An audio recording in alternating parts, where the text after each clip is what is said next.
Hello, my friends. Today is a very good day. We are going to be talking all about the birth of the iconic Volkswagen Bus. So, let's do it.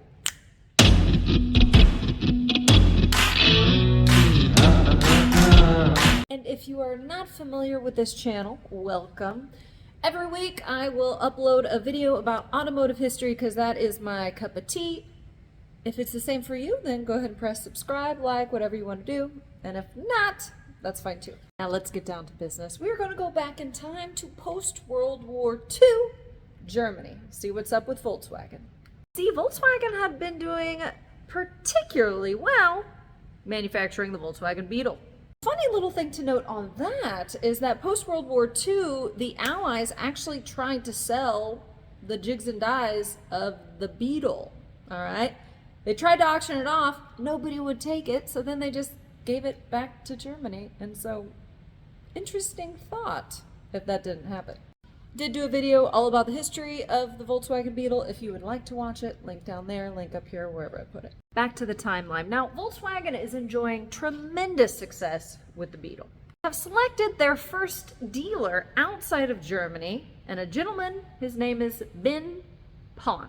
In 1946, Mr. Pon to check out the Volkswagen factory. The Volkswagen factory is located in a city called Wolfsburg, but there was a brief time period, I think it was either 1938 or 1939, that Germany changed it to City of the Strength Through Joy car.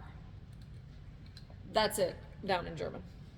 It would be until 1945 that the city was changed back to Wolfsburg instead of City of Strength Through Joy of car. Really silly. Okay, so Ben Pon is there and he sees a plattenwagen. Now, what is a plattenwagen? Well, it is a flatbed parts hauler based on the Beetle chassis. And it looks like this. Might not look like much to most folks, but to Ben Pon, he saw an opportunity. And he drew a very rudimentary drawing of a very simple bus. And I mean rudimentary. Now, something that is important to keep in mind is that at the time, there weren't many large passenger vehicles.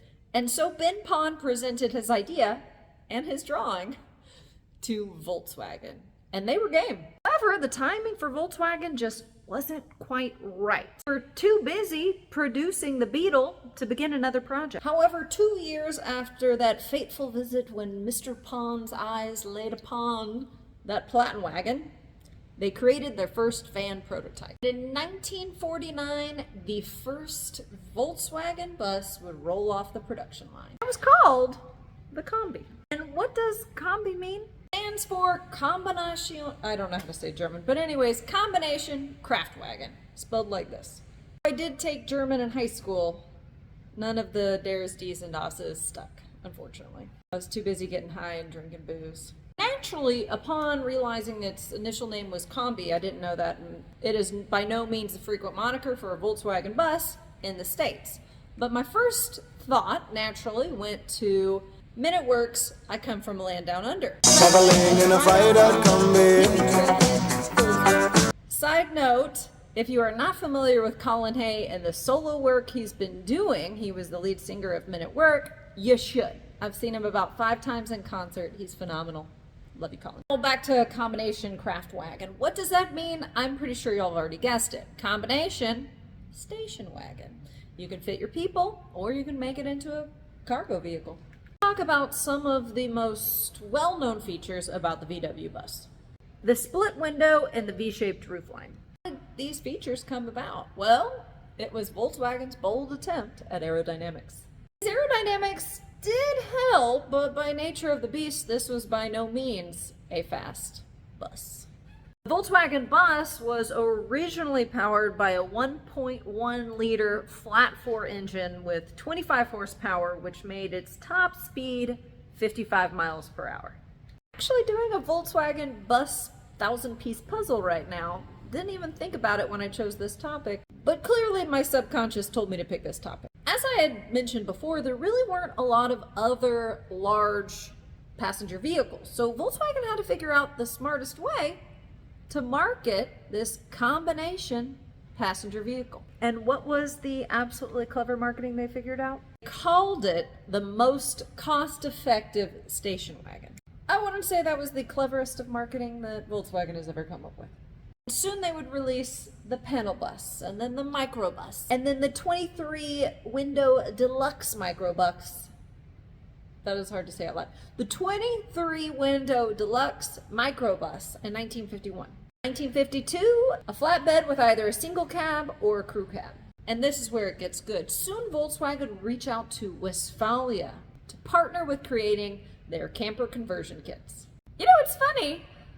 I kind of forget about this sometimes. I'm only around because of a Volkswagen bus. My parents wanted to take a cross-country trip across the U.S.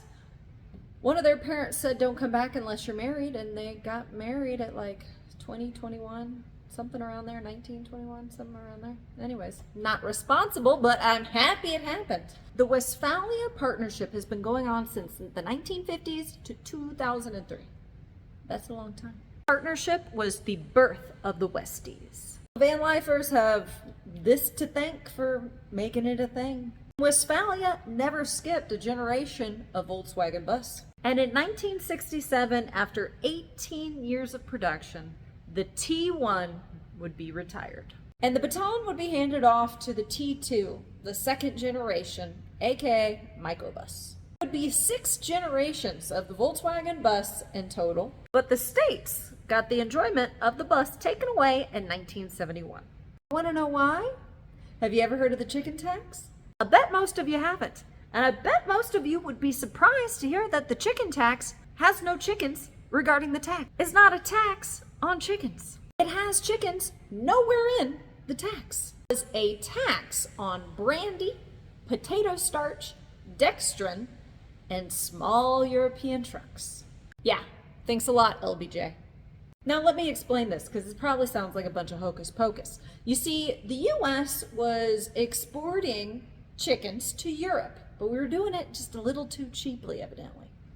And so Europe decided to put a tax on all the US chickens. And because of all this, LBJ decided to slap them back with a revenge tax. And the chicken tax is still around. And why this is relevant to the Volkswagen Bus is that little part about European trucks, because buses were included. And because of the chicken tax, that means the Volkswagen Bus's price jumped by 25%. VW at the time lost $6 million, a third of its sales. But get this, and this really comes as no surprise because, you know, politics. It is rumored that LBJ did an old handshake in the back room with the head of the auto union workers to help ensure his re-election. Now, the tariff didn't kill the Volkswagen, but it definitely, with that price increase, it made it very hard for Volkswagen to sell to its main market segment. And in 1973, we would see the introduction of the T3, which is not a huge departure from the aesthetic, but it is more angular. But important to note that this was the first Volkswagen generation that had power steering and air conditioning. 10 years down the road, in 1983, you would see Volkswagen move from air-cooled engines to Wasserboxers. Love saying that.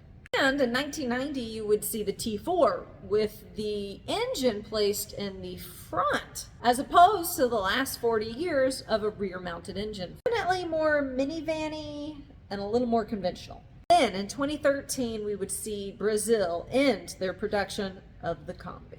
But there is excitement of Volkswagen creating their new bus, which I will have to make a whole video about that when it comes out. Are we mad at LBJ? I am. How many other people ended up being around because of a Volkswagen van? What is your favorite generation or body style of a Volkswagen bus? Do you absolutely want to get your hands on a Westphalia and go all around Utah? I do. Do you think Ben Pon realized the revolution that was going to take place in his buses? Are you Googling Colin Hay for his solo work? Because you should, let me tell you that. Like, I literally have 2 vinyls signed by him, and I'm going to get a third next time I see him. I touched his hand with this hand. All right, my friends, we are done here. If you like this kind of thing, press like, press subscribe, do whatever you want to do. It's perfectly fine. I'm going to go have a beer at our mechanic shop with my dad and talk about how irresponsible it was.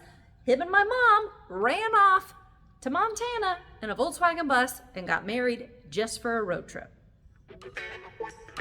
So, bye!